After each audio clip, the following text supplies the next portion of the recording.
kíun kó má dàbí ìgbà tó ń fi píìnì gún yàn pàápàá lẹ́sẹ̀, kó dàbí ìgbà tí pajápajá mú yàn oògùn tingling effect, tàbí kó dàbí pé ẹsẹ̀ èèyàn ń gbóná, ara ń gbóná àbára ń tà àwọn nínú, kí ẹ̀yà ara kan kú tàìtàì. Peripheral neuropathy ó jẹ́ àìsàn tó ní í ṣe pẹ̀lú nerves. Nígbà tí àwọn nerves yìí bá ti bẹ̀rẹ̀ sí ní kérora, kí wá gangan ni tá à ń pè ní peripheral neuropathy yìí, àìsàn inú àwọn okùn irin tọ́lọ́run tò sínú àgọ́ ara wa, nerves.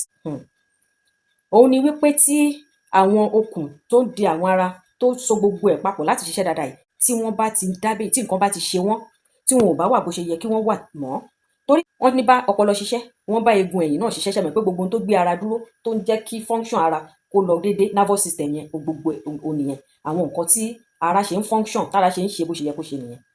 Nerves tá à ń sọ yìí, àwọn irin, àwọn okùn tí Ọlọ́run ta sára tí à ń sọ yìí, àwọn ni wọ́n wà ní àkóso sensation, kéèyàn feel nǹkan, kéèyàn touch nǹkan, kí nǹkan kàn yín kẹ́mọ̀ pé kíní ìgún mi ni, kíní ìta mi ni, kíní ìhà mi ni, kíní ìjà mi jẹ ni, kíní ìgbóná, kíní ìtutù, eléyìí ń dùn mí, eléyìí ò dùn mí. Sensation iṣẹ́ titi wọn ni, àwọn ni wọ́n máa jẹ́ kẹ́ ẹ mọ̀ pé nǹkan bẹ́ẹ̀ òun ṣẹlẹ̀ lágọ̀ọ́ ara yín. Àwọn náà ni wọ́n ń jẹ́ kí á máa rìn dáadáa, torí wọ́n wà nínú wọ́n ń ṣiṣẹ́ nínú muscle control. Agbéka ó ṣe é gbé, agbápá ó ṣe é gbé, agbẹ́sẹ̀ ó ṣe é gbé, iṣẹ́ tiwọn náà ni o. Àwọn náà ni wọ́n ń ṣiṣẹ́ automation, automatic functions, bí ẹ̀jẹ̀ ṣe ń lọ sí gbogbo ibi tó yẹ kó lọ, bí oúnjẹ ṣe ń dà, bí gbogbo ẹ̀ ṣe ń ṣiṣẹ́, rí pé iṣẹ́ ńlá ni wọ́n ń ṣe. Wọ́n sì dàbí okùn tí wọ́n so káàkiri lọ sínú ọpọlọ, lọ sí eegun ẹ̀yìn, káàkiri ara ni. Òun là ń pè ní nervous system.